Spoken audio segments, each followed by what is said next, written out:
Good morning, everyone, and welcome to Sunday Anime Chat with me, Pop. Okay, so we are deeply entrenched in the 1960s, and that's what we'll focus on. The main event today, bringing you two new 1960s shows for you to look at. But before I get to that, I want to welcome David Glenn. Good to see you, David. I see you did step out to the hardware store, but I know you'll be back.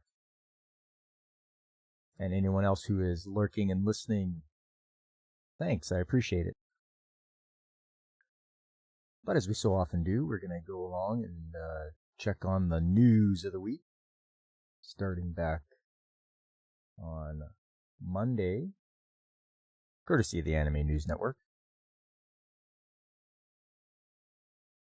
Looks like it starts off with Daemon X Machina, Titanic Scion Game Streams combat trailer. Okay, so that's coming out for the Switch 2, PS5, Xbox, PC on September the 5th. Okay, next up, The Quintessential Quintuplets gets Fantasy RPG in September, which is also coming out for the PS4, PS5, and Switch.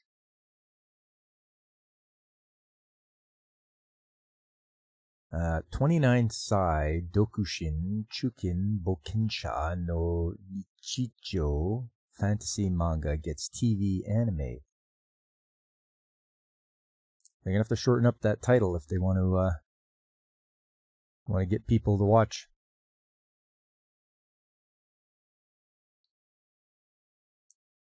Next up, Demon Slayer Mugen Train Movies 4K screenings feature sneak peek teaser of Demon Slayer Infinity Castle film.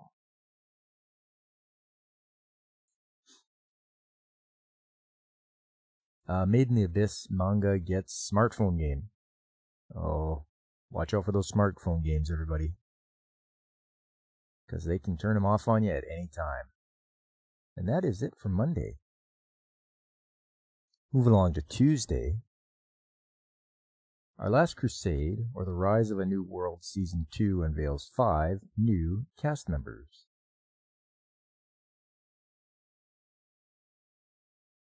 Uh, 2.5 Dimensional Seduction anime gets English dub on May the 7th. Geez, I've already watched all of that. But hopefully, if you haven't watched the subtitle one, they got the dub coming.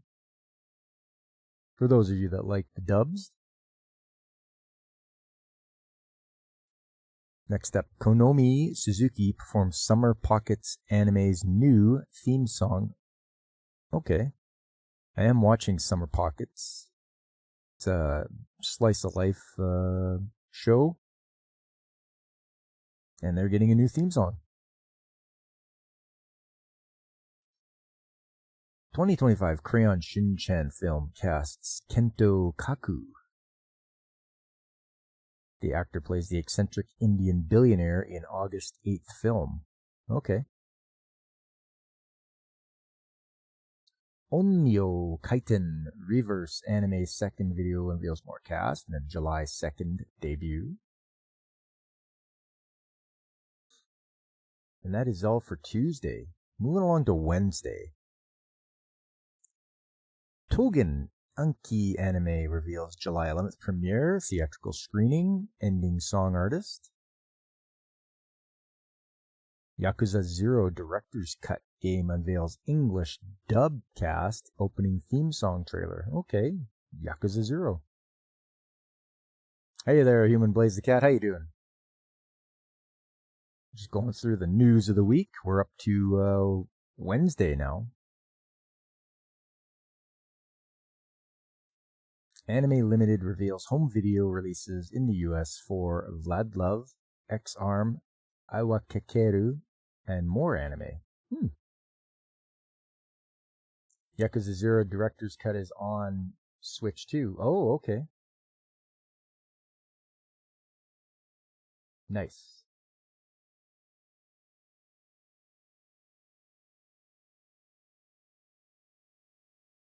Crunchyroll to stream Onmyo Kaiten Rebirth Verse anime.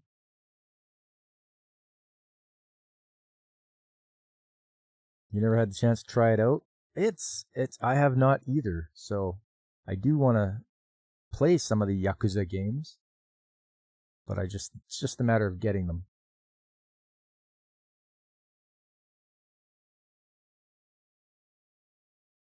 Dandadan, second season anime's Evil Eye theatrical screening streams English dub trailer.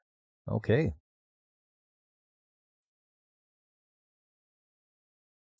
Starwing Paradox prequel anime film as One reveals more staff, August 22nd debut in teaser.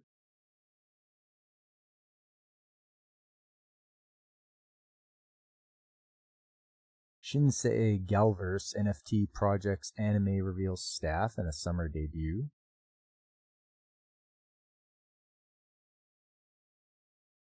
That's everything for Wednesday. Moving along to Thursday. Yusha Party O Suiho Sarata Shiro Madoshi anime adds 2 more cast.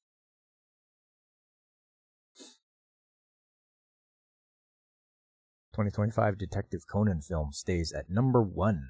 Tabeko Dobutsu film opens at number 5.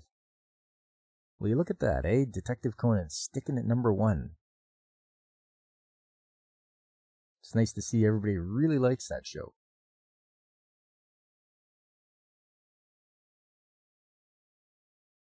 The Apothecary Diaries Season 2 anime cast Toshiyuki Toyonaga.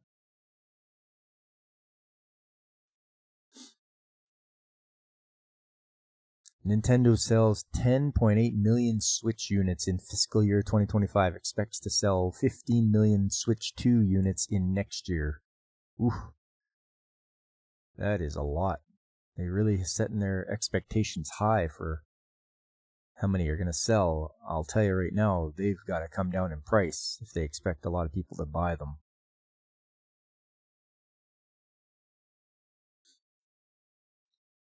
Palworld releases new patch with changes in gliding. Confirms changes related to patent infringement lawsuit. Oh yeah.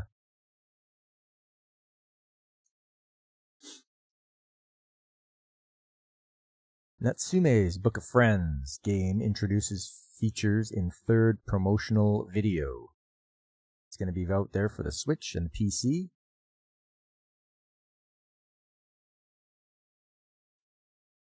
In the Clear, Moonlit Dusk manga gets TV anime.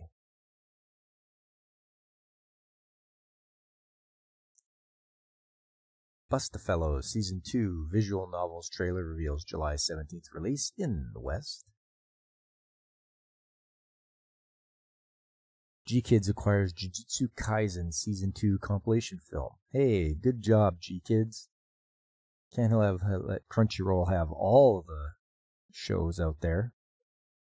Places like G-Kids and High Dive and all that, that's great. They can take some of that market share that we don't have to give to Crunchyroll all the time. We'll skip by the North American anime and manga releases. Young Ladies Don't Play Fighting Games. Anime's teaser reveals more cast, staff, Street Fighter 6 collaboration. Really? So maybe this title is a misnomer. Young Ladies Don't Play Fighting Games. Maybe they do.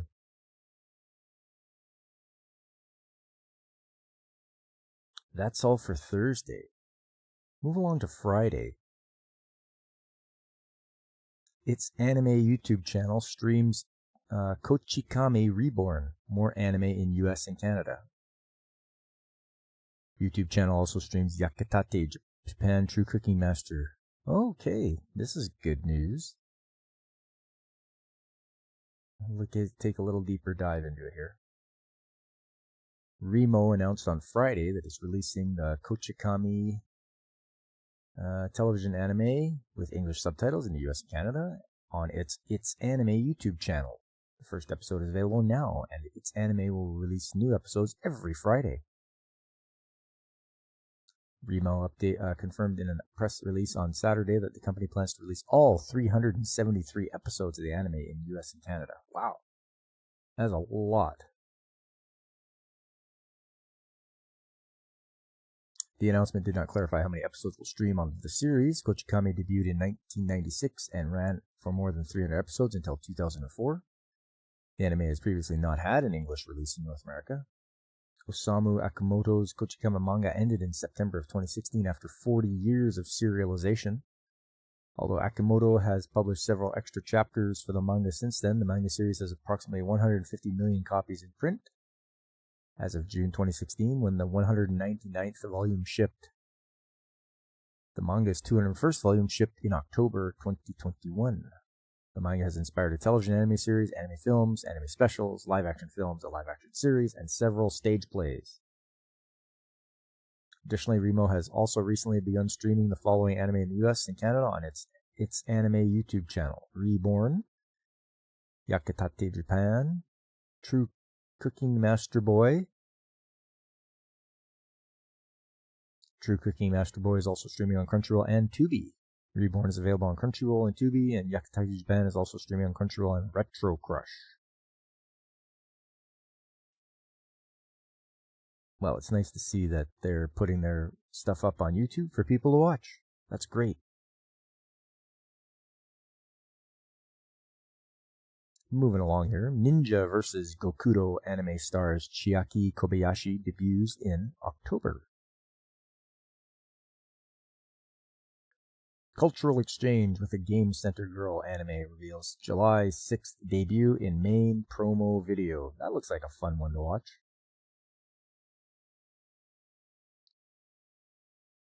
Dragon Ball Z Kakarot Games Dragon Ball Daima DLC trailer reveals July 17th launch. It's the second part. Second part launches at a later date. Okay. I did like watching Daima. That was good. My Dress Up Darling Season 2 anime reveals Spira Spica's opening theme in video. Yes, another one I'm looking forward to, My Dress Up Darling Season 2. Hope they can get it out soon. Happy Science Organization's new Dragonheart film screens in U.S. theaters on June the 6th. Mark that day on your calendars, everybody. June the 6th. You can go and see Happy Science Organization new Dragonheart film.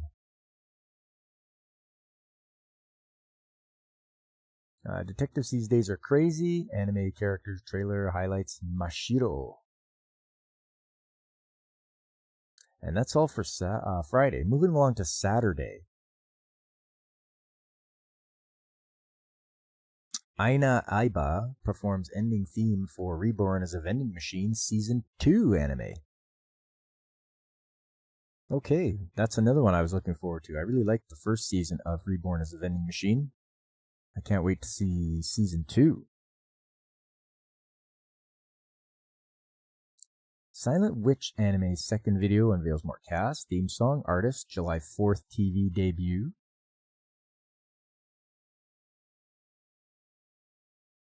Grand Blue Fantasy vs. Rising Game adds Galleon on May 28th.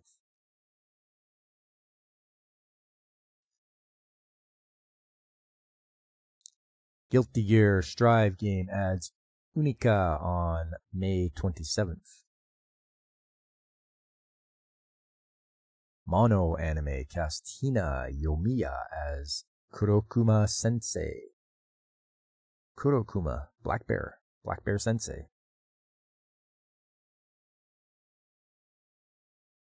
Onimusha 2 Samurai's Destiny game remaster adds easy mode, minigames, more new features. It launches for the PS4, Xbox One, Switch, PC on May 23rd. Is the game too hard? Is that why they put an easy mode on there? I mean, I've played the first Onimusha. I didn't know if the second one was even tougher.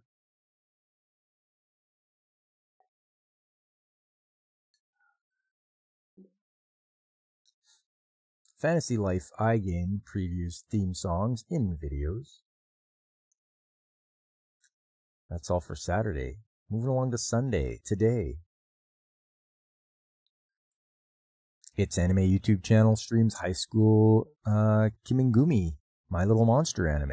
Okay, those guys are at it again. Seems to me I should subscribe to the It's Anime YouTube channel. Seems like a good idea.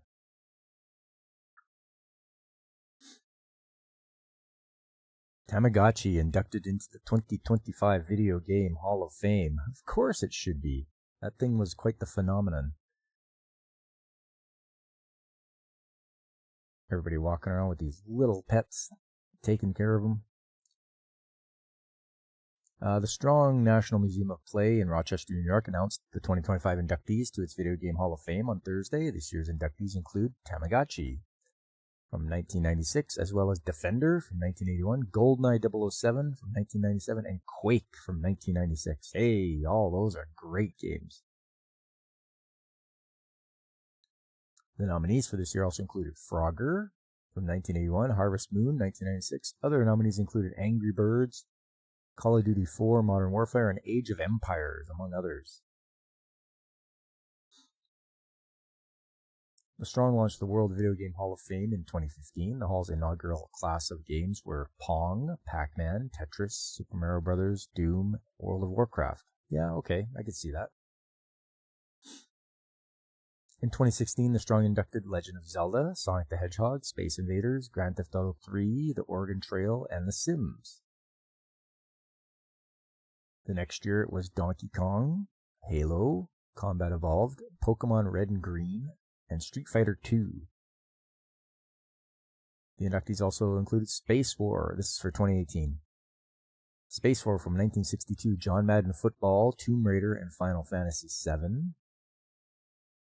In 2019, it was Colossal Cave Adventure, Microsoft Windows Solitaire, and Mortal Kombat, and Super Mario Kart.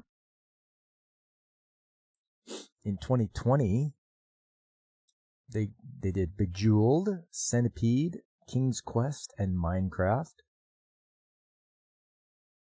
2021 was Animal Crossing, Microsoft Flight Simulator, StarCraft, and Where in the World is Carmen Sandiego. 2022 was Legend of Zelda: Ocarina of Time, Ms. Pac-Man, Dance Dance Revolution, and Sid Meier's Civilization.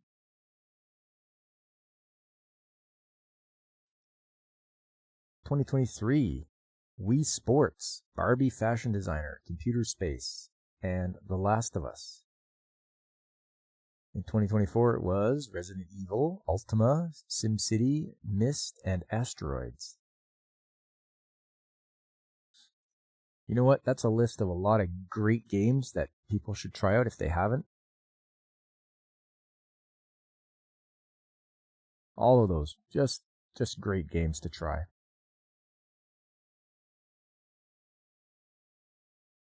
All right, and finally, the last one for Sunday. Uma Musume, Cinderella Grey Anime's new arc announces more cast in video. So more horse girls are coming to the show, it looks like. No video game rankings this year, or TV, or sorry, not this year, more video game and TV shows not showing on this this week. That's too bad. Everybody really looks forward to seeing which video games are at the top. But that's it. Now that we've gone through the news, let's head over and have a look and see what the top 10 shows are that people are watching. Well, no surprise there. One Piece, looks like. Hey, Nico, how you doing? We're just checking out what the top 10 shows people are watching right now. And it looks like One Piece is at number 1. Followed by the From Old Country Bumpkin to Master Swordsman. And I agree, that should be up there. It's I like watching it. To Be Hero X is number 3. I've heard good things about that one.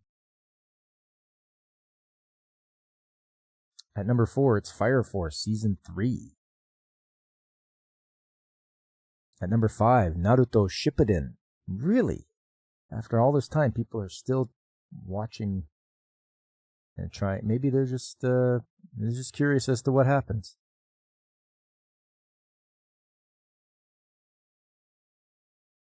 God forbid anyone would want to buy AC weatherproofing foam strips a couple weeks before summer starts.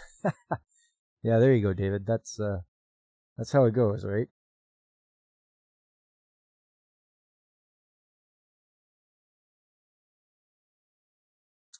Number 6. I'm the evil lord of an intergalactic empire. I'm liking this one. It's good. Hey, B-17. How you doing, man? Marching season comes back in July.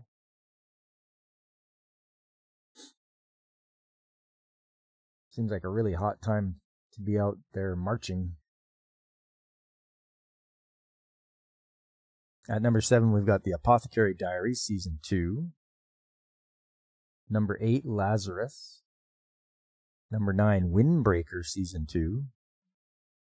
And finally, at number 10, I left my A-rank party to help my former students reach the dungeon depths. That is another one that me and the missus are watching, and it is really enjoyable. I really like this. It's got really good. I'm glad they did a double cour of it, and it's got good flow to it.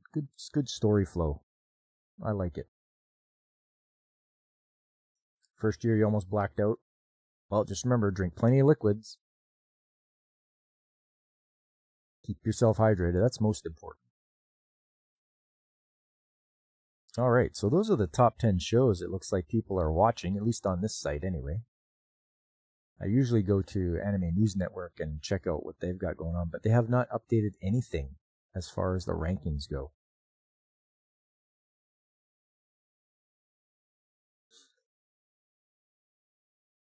Well, all right, it's time for the main event. Time to check out some of the shows from the 1960s. Before I do that, why don't we go to a commercial? Well, I don't always play video games, but when I do, I make sure to safely make a safety save in a safe environment. And if you don't know how to make a safety save, well then make sure you check out Pop Culture Mechanics, 9 a.m. Mountain Time and 10 a.m. Central on Saturday mornings, where you can learn how to make a safety save that you might be so excited you could dance if you wanna. So, come on and check out Pop Culture Mechanics on Saturday mornings. Going to see you there. Bye. Finally! Yes! Whew! My God! Hey, and we're back. Thanks there, Drunk Waddle.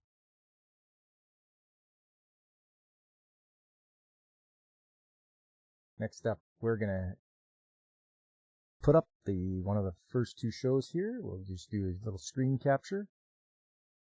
You like the penguin cameo? Of course. There we go. Okay, this first show is called Rainbow Sentai Robin.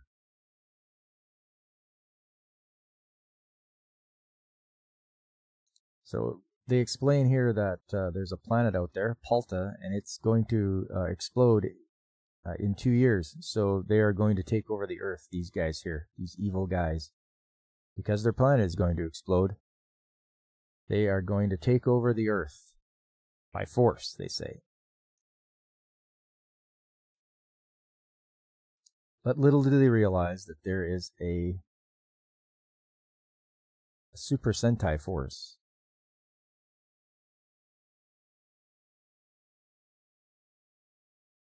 led by Robin. And there you go. There's the title. Rainbow Squadron Robin. I don't know if this is like one of the first shows to use the word Sentai in it, but it's got to be up there. And they have their... Sentai just means like their squadron, so they have a group of people. The leader there, Robin. You've got your medical robot. You got your fast robot and your big muscle. So they are all about protecting the Earth.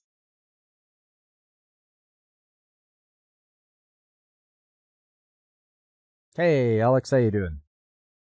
You made it just in time for the first show Rainbow Sentai Robin. So they're coming to land in this stadium,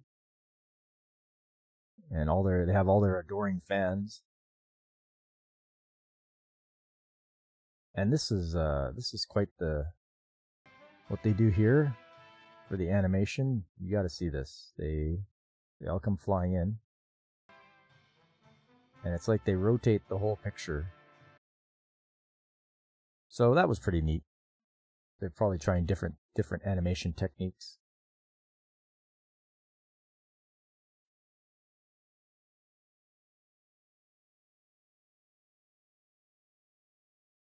So there we are. Introduce the squad members. Oh. Those guys were in that giant robot. They don't pilot the robot. They were just hanging out in there.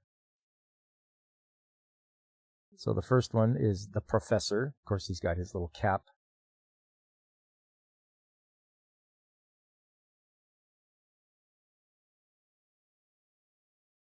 The person flying in the jet plane reminds you of Trixie. Well, that's Robin. So what do we got here? Next up, yeah, they have the professor, and next up is Wolf. He's like a crack shot. He's fast, and he's quick on the draw.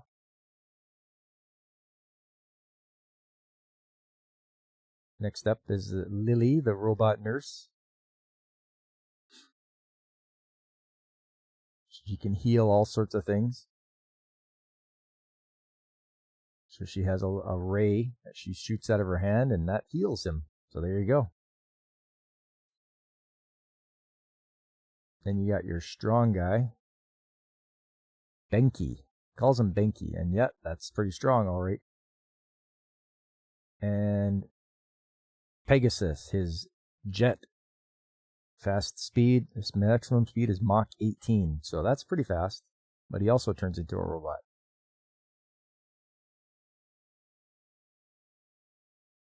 And then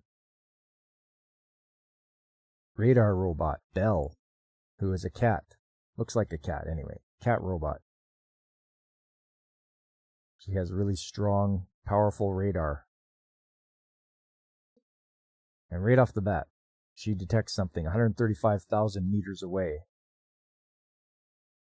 So everybody's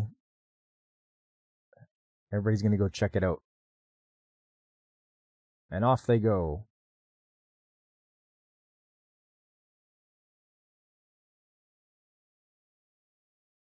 Right out into space. There they are. That's the Paltons.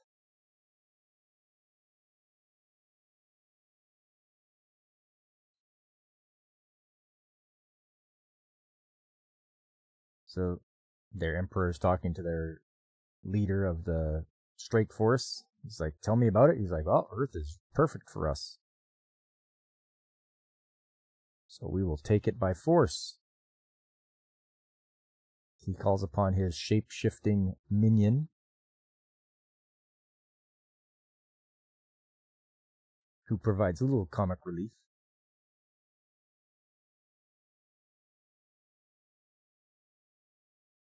He's going to send him to Earth so he can infiltrate and learn about them.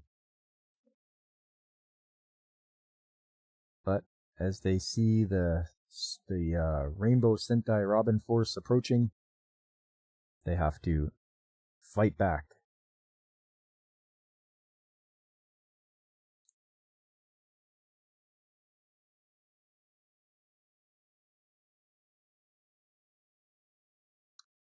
So, a little bit of a space battle here. Wolf makes sure he takes out some of their weapons. And they're launching rockets, and then they put up a force field, which, I don't know. Now they're going to try to be protected.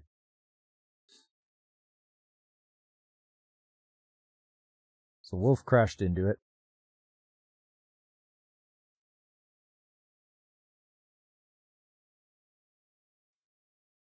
And it looks like Lily saved him, so there we go.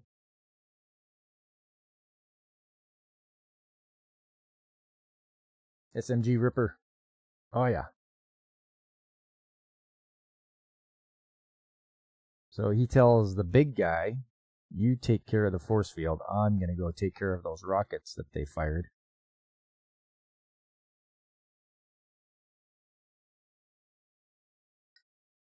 Okay, Alex, that's fine. So he's trying to stop that rocket before it hits anything. This guy's working on breaking that thing. It's not working, though.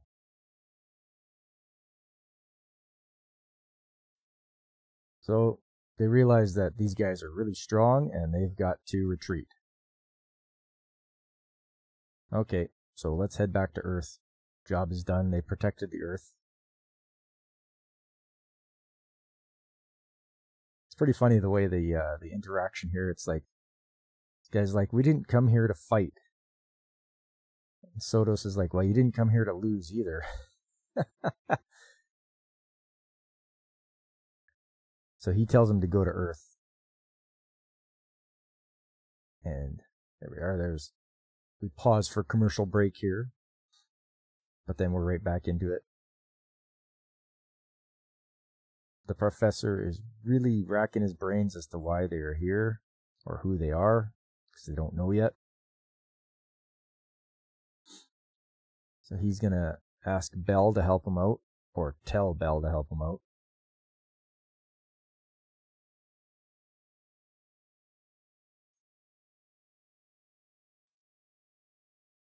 Keeps pushing Bell to the limit. He wants to see.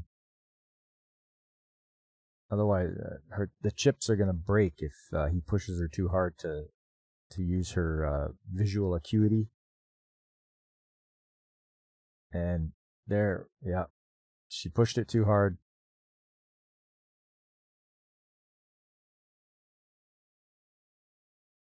But they do find out that it's from the planet Parda.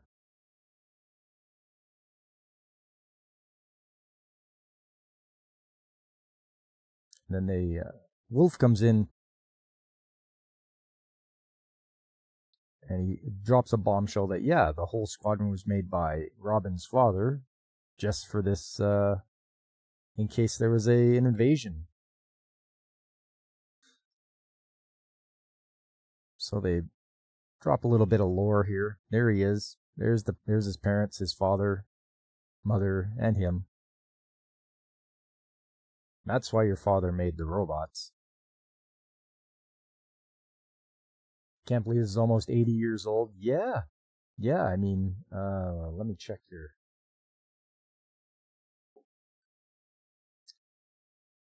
Rainbow Sentai Robin came out in 1966.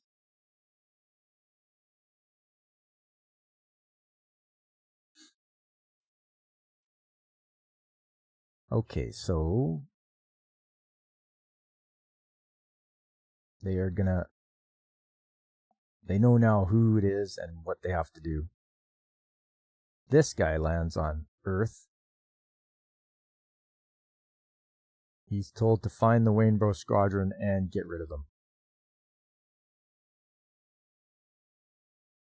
Meanwhile, Belle is getting repaired because the professor pushed her too hard beyond her limits. He's getting, yelled at by Lily for doing that.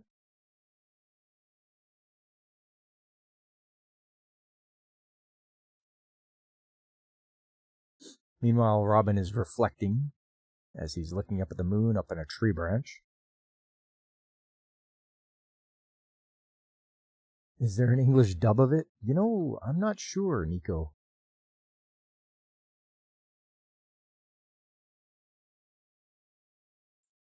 He doesn't know where his parents are, so he's just wondering if they're even alive or not. But a sinister shadow takes a shot at him, and he maneuvers around, and it turns out to be Wolf. He's just trying to keep him on his toes.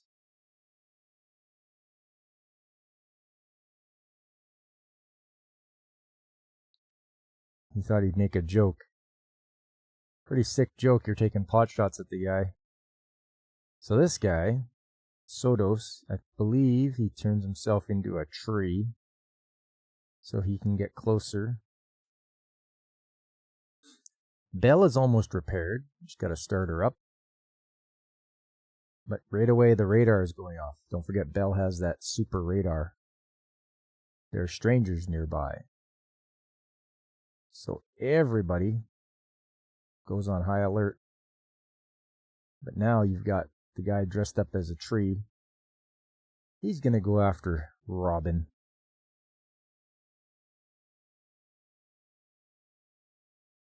Oh, he just about got him. But Robin was too agile, too quick. Now, next up, he's rescued by a plane.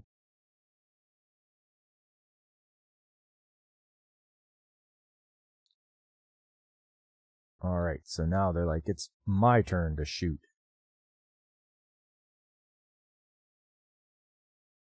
And he's gonna... That guy's running away. He keeps shape-shifting, but they can see who he is. Right out the back, they know who it is. And he gets in his rocket and takes off into space with Robin in hot pursuit. Finally, he gets the missile lock on and boom, that guy's done. There was no escaping from the rocket or anything like that. The guy is done.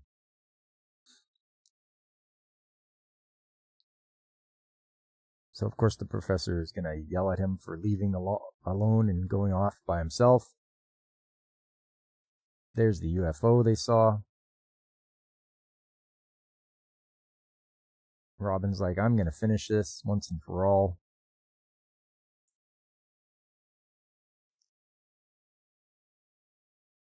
While he's firing, his shield's shut down, so that's good to know. So he's going to use that to his advantage.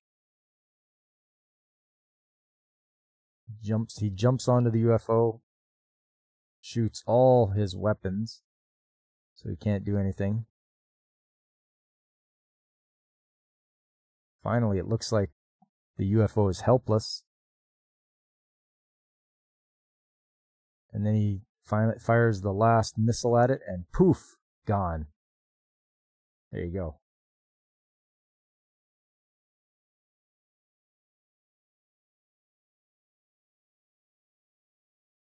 Everyone comes into space to meet him and see if he needs any help. He gets yelled at by the professor. And after that, they're like, okay. They know that Partas will retaliate. And they know they have to get ready to fight that invasion. And then that's the end. We won't know what happens until the next episode of Rainbow Sentai Robin.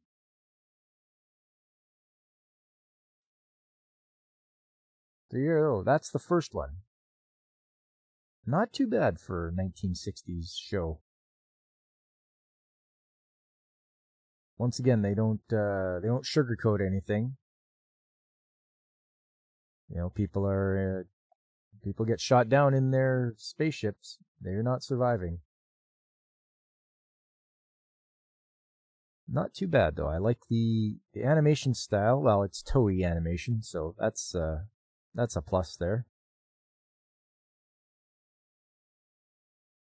Yeah, it looks like they were trying some different techniques too, how to make their motion fluid and such. So that was pretty neat. All right, next one.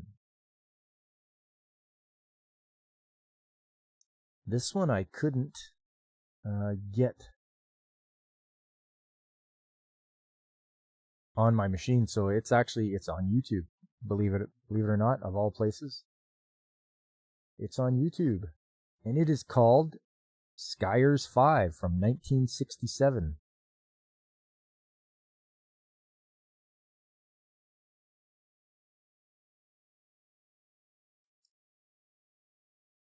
So we go through all the... they show us a few of the characters.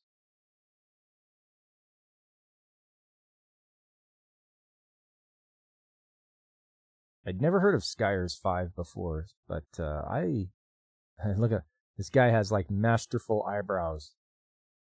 Like those are epic. But it seems like that was the style at the time.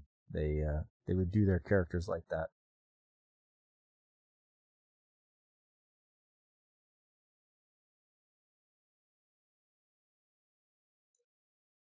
And it looks like the title almost looks like a pew pew. All right, so we start out here.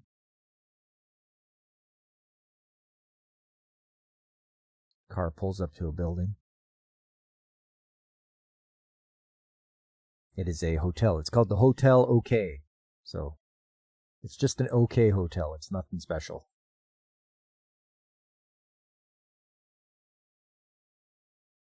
We have the fella at the desk. We have the elevator, which is on the 86th floor, it looks like.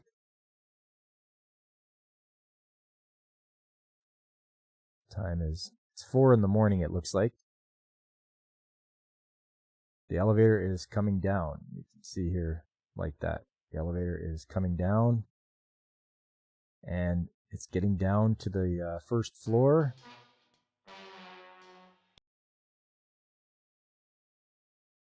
Three, 2, 1. Doors open. And right away, you got Buddy here filling the thing full of lead. But upon closer inspection, they don't see anybody. Uh-oh, what happened? Well, what happened is the guy that was in there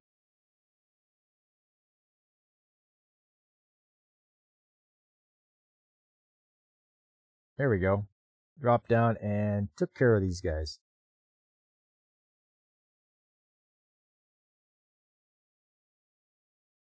Crush the Plan of Ghost is what the title is for this one. OK Western Hotels doesn't roll off the tongue the way Best Western. Yeah, David, I agree. Yeah. The Hotel OK. And those guys who were trying to assassinate that guy, they themselves are assassinated. But it seems like there's just more than those two. As you can see, this guy must be like a secret agent or something. And he's constantly getting shot at. Lots and lots of it. He makes it to his car and drives off. But he's being pursued, of course, and the guy has a sniper rifle. And well, he's pretty on target, I'd say. Oh, gets him. So that's a good plot point to remember. This guy finally got it.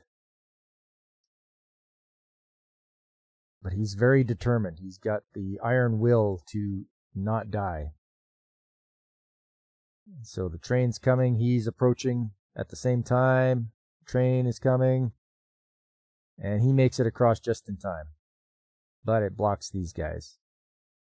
And he's got to make it to the airport.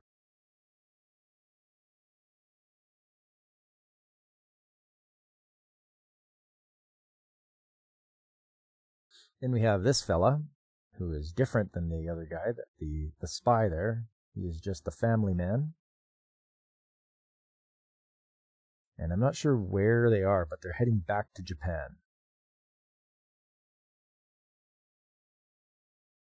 Meanwhile, the spy stumbles through the rotating door. And of course, our guy goes and helps him out to see what's wrong. He's like, "Are you going to Japan?" He's like, "Yes." Or I think he asked him if he's Japanese. "Are you Japanese?" He's like, "Yes." He's like, "I beg you, give this to the Japanese police." And he's like, "Okay, I will." He's got his sense of duty. This guy is pretty much out of it. He's like, hurry, take it to Japan. He's like, yep, no problem. So the spy met his demise. This plane taking off, actually, the animation for this plane taking off, look at this. This is actually really good. This is, remember, hand-drawn. And that's pretty good. That was very smooth for hand-drawn animation from the 1960s of just a simple plane taking off. There he is up there. The spy, he saw that the plane made it away safely. He gets shot again, and that's it for him. We've got the evil leader of Ghost. They know what happened. And this guy is like, oh, you failed me. You failed to get them. So, yep, he even gets rid of his own men. That's how sinister he is. We don't ever see his face, though. But he's hiding out in a submarine.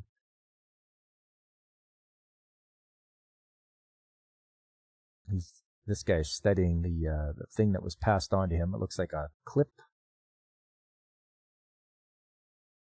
Maybe a tie clip. Oh, but the submarine has... They really don't want that guy to get that clip to Japan. So they're like, well, we've got missiles here. We're going to shoot down the entire airliner. And boom, the whole thing, just to get rid of that one clip that the guy has. And down it goes.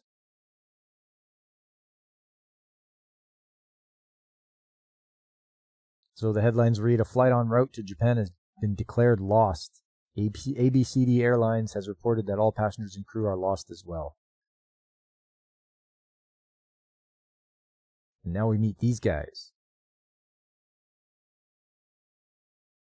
Once they hear the name there, I believe this girl is going to be shocked that her brother was on the flight and is lost, presumed lost. There's their captain. He's got kind of a Abe Lincoln vibe going on. But he's the captain of this team.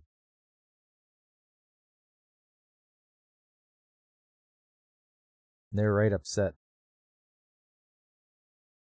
But he's like, wait a minute, I don't think your brother's done just yet.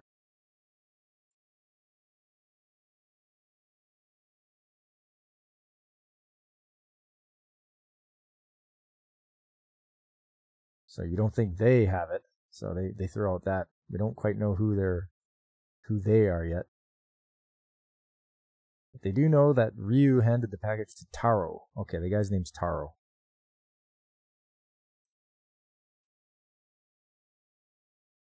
So it sounds like it's microfilm. So they feel it might be lost, but wouldn't you know it, out in the middle of the ocean, he finds himself washed up on a deserted island.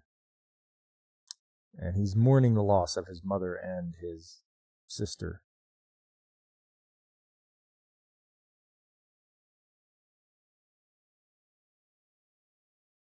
He was pretty upset at that clip. He's like, he was just about to throw it away, but he decided not to. He saw the buzzards flying in the air. And it's because, well, that mother, leopard? Jaguar? Anyways, the mother has been killed by another animal, which I would have been looking around for, because I'm like, okay, how did the mother die? And she left her little pup around, and the buzzards are coming. And this guy helps by getting rid of the buzzards. And the little guy imprints on him. And he calls him Peter. It's kind of a strange, okay, but he's calling the cat Peter.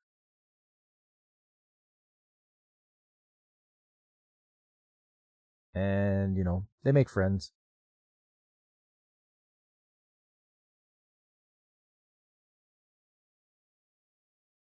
Oh, off in the distance, a fishing boat.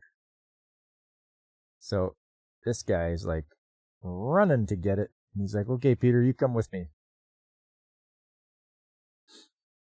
And there's a report that he is there. The flight was not a complete loss. There is one survivor. It's Taru. He's found on an island by a fishing boat. The boat's bringing him home to Japan. All right.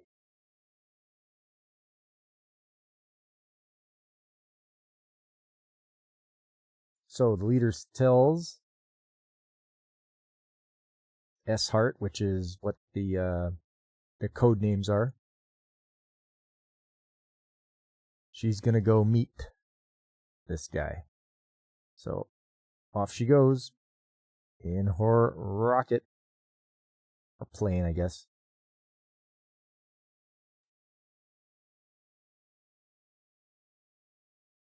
Right, she pilots this jet. Now look at that. That's a nice looking jet.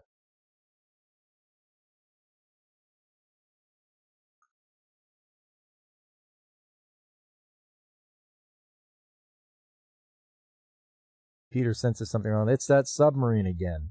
Oh, man. So, the guy is still not safe. He's got the submarine. The evil organization wants him gone.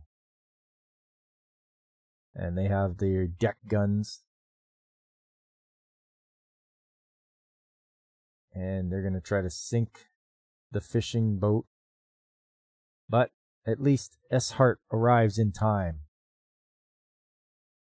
And takes on the submarine. The submarine launched a homing missile, though.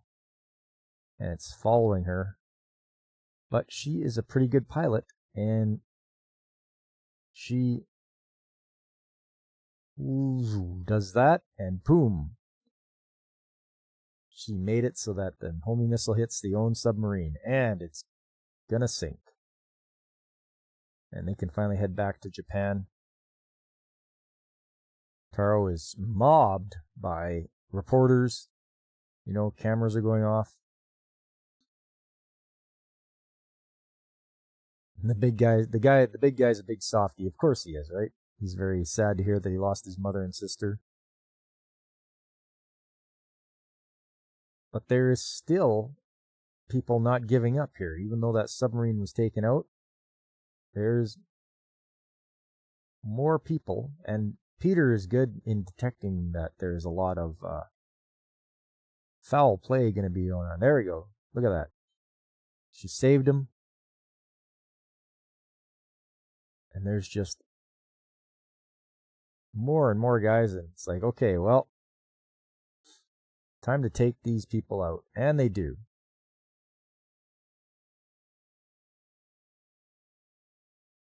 They get into her car. They're being pursued. There's the other group. They're in this old jalopy, it looks like. And they cut in front of that truck, which is hilarious because now they're getting in their way. And they're like, just run him over. And he goes, yeah, no problem. So he goes to hit him. Well, it looks like this car is a little bit more than what meets the eye here. It grabbed that truck and lifted it right off the road. And it throws it around. I think it eventually just drives off with them. Yeah, there you go. So this guy's owed an explanation. He wants to know what's going on. Like, what is it? Why am I being chased after for this? Like, well, he's like, it contains microfilm, and on it has all the locations of all the ghost operations. That's why they wanted it destroyed, because it can show, the guys who are trying to bring them to justice where they all are.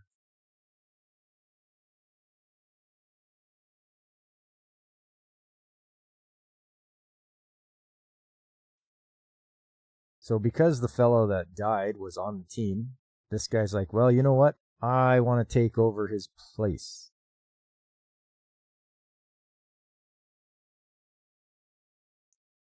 So they're like, yep, okay, that's fine. You can take his place. And you can see they all have like the suits of the deck of cards. You got diamond, heart, club. And he's got one too. Should show him. There we go. He's the spade. And of course Peter's going to be with him. So Peter's come in really handy since he met him on that island. And now they're going to take on the evil organization Ghost.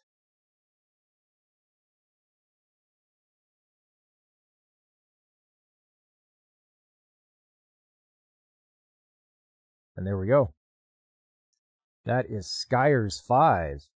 Pretty intense for a show from 1967, but very enjoyable to watch.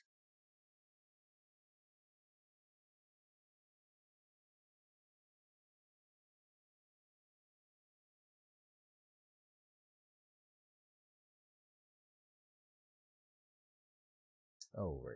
Here we go. Like this, like this. There we go. That's better. Okay, next up.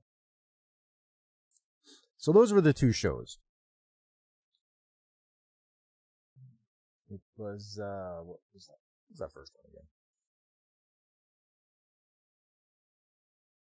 Oh yeah, Rainbow Sentai Robin and Skyers 5. Get a chance, check them out. Like I say, you can find that Skyers 5 on YouTube. That's easy. And it's subtitled, so that's a little bit better. It's tough when I find stuff and it's not subtitled or dubbed. And it's just like, I can't really figure out what's going on here. But let's head over and check out the shows that are playing this season that I'm watching. And I hope you're watching some of them as well.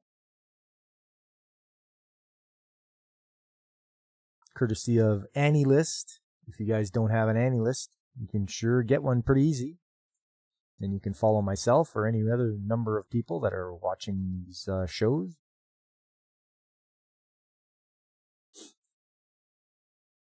First up, Catch Me at the Ballpark. Hey, what a nice, relaxing show this is, where they show what it's like for working at a ballpark. You know, you have your beer girls, you've got your mascot, you've got the announcer. It's really a nice different change, a change up, a little different point of view. Rather than focusing on the baseball players, focus on their wives, some of the people that go to the ballpark and what they're thinking, just all the interactions. It's I like it. It's very good show. I like it because it has that different point of view. Next up, Chuzenji Sensei. This period piece takes place in the year 1948. Obviously, Japan's still not in a good spot.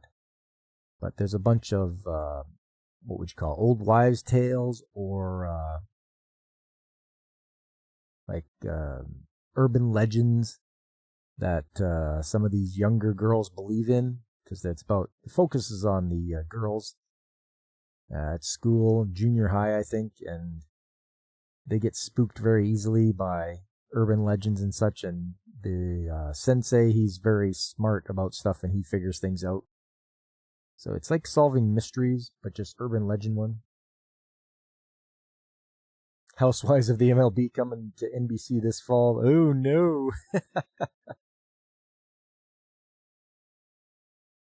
Well, it's funny watching the housewives at the Catch Me at the Ballpark because they're very supportive of their husbands, and they actually have special bentos that are endorsed by the players. So the wives are funny because they'll be like, "Oh, my husband's isn't selling good enough. I'm going to buy 3 of them," you know, just to show that it's popular And it's funny, the two wives, they don't know that they're each of them is these wives of the players, but they go and like stock up on the bentos from their husbands. It's hilarious to watch. One of the other ones I'm watching from Old Country Bumpkin, the Swordmaster. Yeah, it's nice to see a very humble swordmaster who trained all of his students who are very high level. And he's like, oh, I'm not that good, but he is. He really is that good. And it's the voice actor who does the Japanese voice of Sanji from One Piece, which is funny because in One Piece he doesn't use swords and makes fun of Zoro, and here he is using swords. Go-Go Loser Ranger, a continuation of the last one, and I really enjoyed that, and I'm hoping that Fighter D can help out and get rid of some of those boss monsters. And it looks like some of the Rangers are a little unhinged. They're not the good and virtuous like good guys that you usually would think of. There's something not quite right there, especially with Red Ranger. But we'll just leave it at that. A-Rank Party. That's a great one. What's up, W. Dill? How you doing? Lock in. Yeah, lock in and lock on. Over on the Kick side, we're just going through some of the shows of the season. A-Rank Party, very enjoyable. I'm glad they did 24 episodes. We're getting a lot of story, and it's got a good flow to it. I like the fact that main character is got really powerful, and the reason he left his A-Rank Party is because they were dumb and they treated him like garbage. So, you know what? Don't stick around for stuff like that. You don't have to put up with that. Find yourself a better party. And he did. And it's like, it's a waifu buffet. I'll tell you that right now. So you can't go wrong with A-Rank Party. The evil lord of an intergalactic empire. This guy gets reincarnated, and then his parents there, his new parents, are like, well, here you go. You're in charge now. We're going to assign everything over to you, even the debt of the empire. And he's like, well, I have to figure out how to do this. First thing, I'm going to get myself an AI maid and get her to help me run the empire. And I'm going to get taught myself how to deal with governance and stuff like that. So he did that. And he's trying to raise up his empire so it's even stronger. And it seems to be working okay. I really root for the guy. You always like that when you can root for the main character.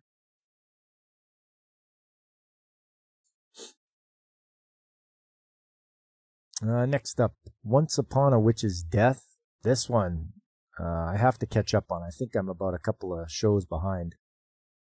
But I do want to see whether she's going to get by. She's going to die in a year, so if she can work her magic, as it were, to get a special pill that will stop her from dying, we'll have to see what happens.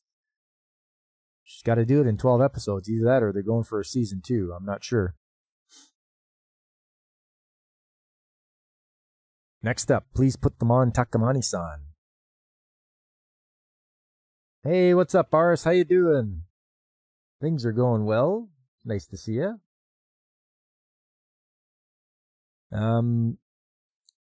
Takamani-san. This is the one with, I call it the girl with the time travel panties. You know, if things are not going right, she takes them off and she can travel back to a point in time of her choosing. But she has to have her closet, a guy carry around a bag full of panties to put back on her when she does that. So this is the fan service show of the season. So it's got a lot of fan service. So strap in and get ready for a ride.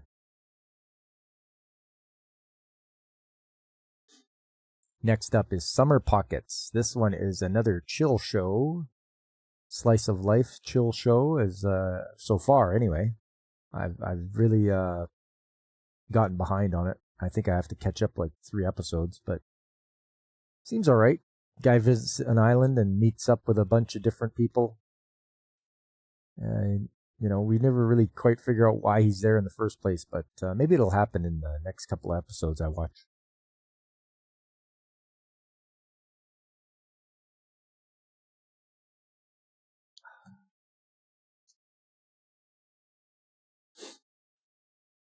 Sword of the Demon Hunter, Kijin Gentosho. Yeah, this is the dark drama of the season. Our main character, he lost an arm to a demon, but then got a demon arm. And he has to hunt down his sister, who is a demon, but killed his wife. So yeah, there's a lot of slashing and hacking going on in this one. You want to see people get eviscerated, I guess tune into this one. No comedy, no nothing like that. It's definitely the serious drama, and there's going to be a lot of sword slashing. I'm liking it so far. The Beginning After the End. This one's also 24 episodes this season. And it's once again someone's been reincarnated. He previously was like a king of a country, but now he's been reincarnated as the child of in a world where you can use magic. And he's learning some life lessons, and making himself a better person, which I'm all for. That's great. If we can have redemption arcs or people that learn lessons and are able to have good character development, that's good.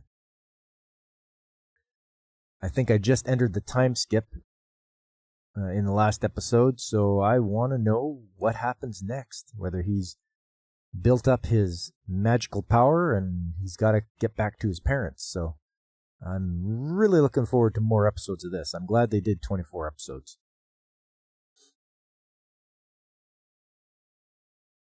The Brilliant Healer's New Life in the Shadows. Okay, this one, yeah.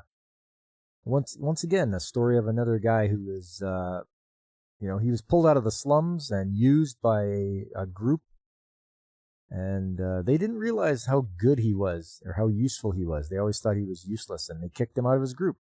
So it seems to be a recurring theme here. But I like how powerful he is. He's a powerful healer. He can heal from a distance. He can heal like hundreds of people all at once. He's very good at it. And some people didn't like that, and they wanted to hurt him. And he's like, yeah, I ain't having any of that.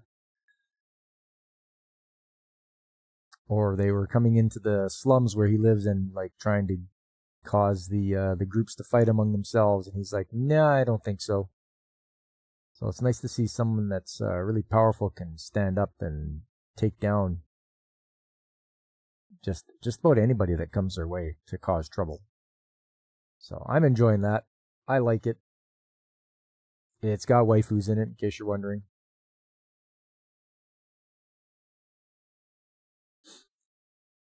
Next up, Dinner Table Detective. I do like a good mystery, and this one's pretty good. It seems the butler knows a lot more than our main characters do.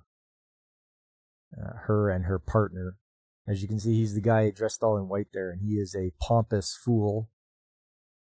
He has no sleuthing abilities, whereas her butler is like, oh, I've solved this already. And she's like, what? You have to tell me. And he's like, okay. It seems that you don't understand or can't figure it out yourself, so I can help you. So I do like a good mystery, and it's funny because the butler can pretty much solve every single one of them. Next up, The Two Perfect Saint. Wow, what a hard-hitting show this is. Like, you want to talk about people that have like Stockholm syndrome, or something that they get out of abusive relationships, and they see that that's not normal. The way that our saint was being treated by her fiance and even her parents she thought was normal, but it's not. And she goes to a place, it says she's sold to another kingdom, and that kingdom honors and treasures her and treats her with the respect she deserves, and it's all foreign to her. She just doesn't understand, like, wow, this is why am I being treated like this? It's like, well, that's because that's the normal way you people should be treated. And so it's nice to see that she's getting a better life. But we'll see, there might be some shenanigans starting where the kingdom that sold her is going to want her back. And I hope that she's just like, tells them, no, up yours. Can always hope for that anyway. That'd be great. Witch Watch. This one's a comedy of the season. You've got your witch in training. She's trying to use her magic and help out and everything, which with funny results. She's got her childhood friend, the ogre. He's super strong, and he's trying to look after her and keep her safe. And they even have what is it? Is it the Tengu? Oh, I can't remember. Anyways, she has another friend that shows up, and he's jealous of how much she hangs out with the ogre. So there's a little friction there. But this one also gets 26 episodes this season. That's it's pretty crazy. I'll have to see whether is it worth keeping going with this one if it's just the same formula over and over again. I don't know if Alex is still out there, if he's read ahead to see what's going to go on with Witch Watch.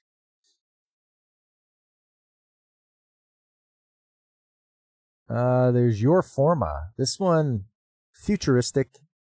You have androids that are partnered with humans to do deep dives into people's minds. It's pretty crazy. The first little bit involved people framing some of the androids for being violent because, they're not supposed to be. They're supposed to obey the laws of robotics and all that and not hurt people. But they figured that out finally. And I'm just kind of wondering what's next. What's going to happen next? It's only 13 episodes. And finally, Zatsutabi. That's Journey. Based on a true story. This is another chill show. Our manga artist goes on trips. She asks people to see which way she should go. She puts up a poll and is like, okay, well, where should I go? North, south, east, west? And people vote. And then she goes whichever direction. And she takes trips to various spots in Japan, and they do their research to show you what it looks like and what their specialties are and the food you can get and what they have there as tourist attractions. So it's a nice way to learn about Japan and just a really chill show. Like there's nothing crazy about it. It's not wacky. It's not dramatic or anything like that. It's just nice, calm, chill, slice of life show. And about traveling around Japan and based on a true story.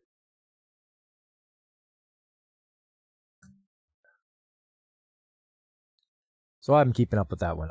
I really enjoyed that. And I believe that's it for shows I'm watching this season. They're quite enjoyable. And I've dropped a few, and we'll see if any more bite the dust after today. So I got to catch up. So today should be my catch-up day. And I know what you're thinking. Pop, it's Mother's Day. What's wrong with you? I did that yesterday. I made a point of taking my mother out for a nice dinner at a steakhouse. And we had a great old time together. Just chatting and laughing about stuff. Yeah, it was good. So today is a day of rest. I've been just going at it for the past 3 or 4 days, just on the go constantly trying to get things done, and it's just been very taxing. So today is the day I would like to just rest. And I'm going to. But I believe that is it for me today. There we go. I just want to thank all you guys for coming out today. Really appreciate it. If you were lurking and listening, I appreciate that too. Please hit that like button and subscribe if you haven't already. Tell your friends, spread the word, let them know Old Pop's here. I'm here every weekend.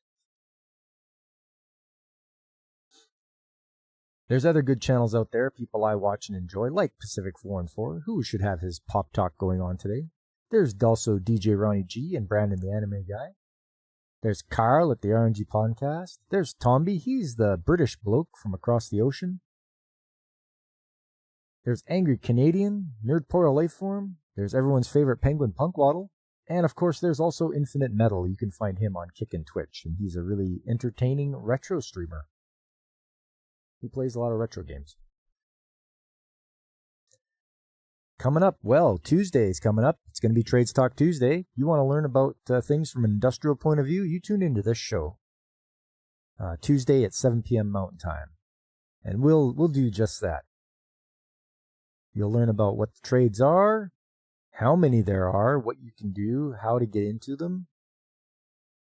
I'll also show some pictures and videos of projects I'm currently working on. So come on out to the most industrial stream on a Tuesday night. After that, it'll be Saturday. I'll play more retro games. Right now, I was working on Penguins of Madagascar for the DS. I do like it. It's got full voice acting, which is great. They need that in that kind of a game. And it's sort of a puzzler, but tune in and you can see for yourself what it's like. And then after that, it'll be Sunday. More Sunday Anime Chat, more 1960s anime. I've got more shows to show you. And there's a certain charm from these shows. They're from a different era. They've got different animation styles, and they're just sort of learning to do different shots and setups for their animation, the techniques. They're working on them, and it's good to see that. And you can see where the foundation of a lot of the shows that we watch now came from way back when. So come and see where it all started. That's a good one. That's a good way to put it. Come and see where it all started. Next Sunday, 9 a.m. Mountain Time. We'll go over some more 1960s anime. Well, that's it for me, everyone. I hope you guys have a great day. Remember, call your mother. Make sure you have a great Mother's Day. And I will see you guys all Tuesday night. If not then the weekend. But until I see you again, I've been Pop, and I am signing off.